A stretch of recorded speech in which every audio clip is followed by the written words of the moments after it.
Postpartum depression বা পেরিন্যাটাল depression এটা কি? পোস্টপার্টাম ডিপ্রেশন একটা মুড ডিসঅর্ডার। এটা হচ্ছে অনেকে মানসিক রোগ বা ন্যাকামো বলে।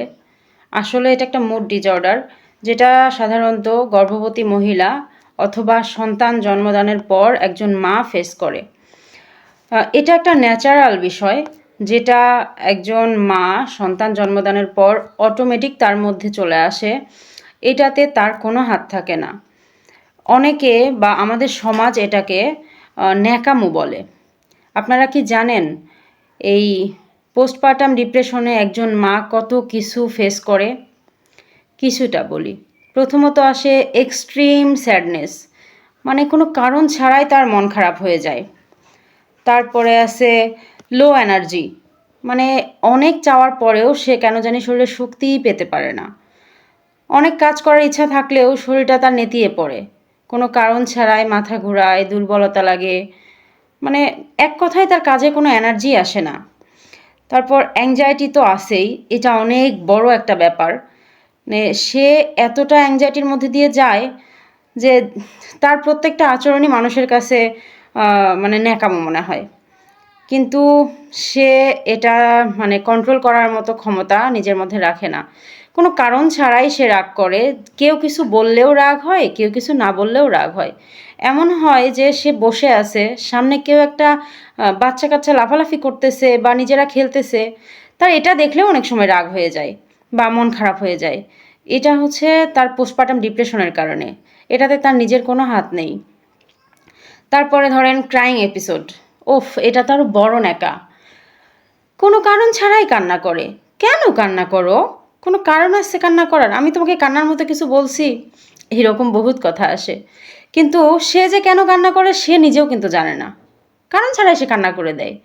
কিছু বলেন আর না বলেন তার কান্না পেয়ে যায়। এটাতে কি তার দোষ? হ্যাঁ, আপনাদের কাছে তার দোষ আছে, কিন্তু না, এটা একজন মায়ের জন্য স্বাভাবিক। আপনাদের কাছ থেকে এটা স্বাভাবিকভাবে মেনে নিতে হবে। মা কিন্তু নিজে জানে যে এটা তার কাছে বেশি কিছু, এটা কেউ মেনে নিতে পারছে না। এর ফলশ্রুতিতে সে তার জীবনের কোনো অঘটন ঘটাতে চলে যায়। কারণ আপনারা এটাকে মেনে নিতে পারেন না, তাকে সাপোর্ট করতে পারেন না। তখন মা মনে করে এটা মনে হয় আমার রোগ হয়ে গেছে, বা আমি মনে হয় অন্য কোনো কারণে হঠাৎ এরকম বিহেভ করতেছি যেটা কেউ মেনে নিতে পারছে না। আমার মনে হয় আর তাদের সাথে মেশা হবে না, কখনো হয়তো স্বাভাবিক হতে পারবো না। কিন্তু না, একটা সন্তান জন্মদানের পর 2 থেকে 2.5 বছর সময় লাগে। এরপরে কিন্তু পোস্টপার্টাম ডিপ্রেশন আস্তে আস্তে চলে যায়। তারপরে আরও অনেক সমস্যা আছে। যেমন দেখেন, স্লিপিং আর ইটিং পিরিয়ডসে বা ইটিং প্যাটার্নসে যে চেঞ্জ হয়, এটা কিন্তু ন্যাচারাল। সে হঠাৎ করে পছন্দের খাবারটাকেও খেতে অস্বীকার করবে। সে যে সময় রেগুলার ঘুম থেকে ওঠে সেটা সে ঘুম থেকে উঠতে পারবে না সে সময়, বা উঠতে চাইবে না। কেউ তাকে ঘুম থেকে ডাকলে সে খুব বিরক্ত হবে। এই প্যাটার্নটা যে চেঞ্জ হয়, এটাও কিন্তু তার ওই তো সন্তান জন্মদানের কারণেই তার উপরে সে প্রভাব ফেলছে। এটাতে কন্ট্রোল করার মতো কোনো ক্ষমতা বা হাত তার নেই।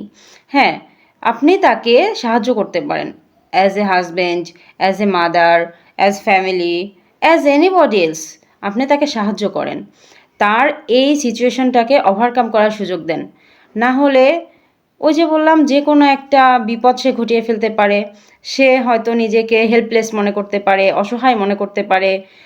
এটা যেন সে মনে না করে, এই জন্য তাকে সাহায্য করতে হবে। আর এই যে পোস্টপার্টাম পিরিয়ড যে সময়টা, 2 বছর থেকে 2.5 বছর একটা সন্তান জন্মদানের পর, এটা কিন্তু খুব বেশি সময় না। দেখতে দেখতেই সময়টা চলে যাবে। আর যখন এই সময়টা চলে যাবে, তখন ইনশাআল্লাহ আপনার পরিবারের এই মার সাথে স্বাভাবিকভাবে সুন্দরভাবে বাকি জীবনটা অতিবাহিত করতে পারবেন।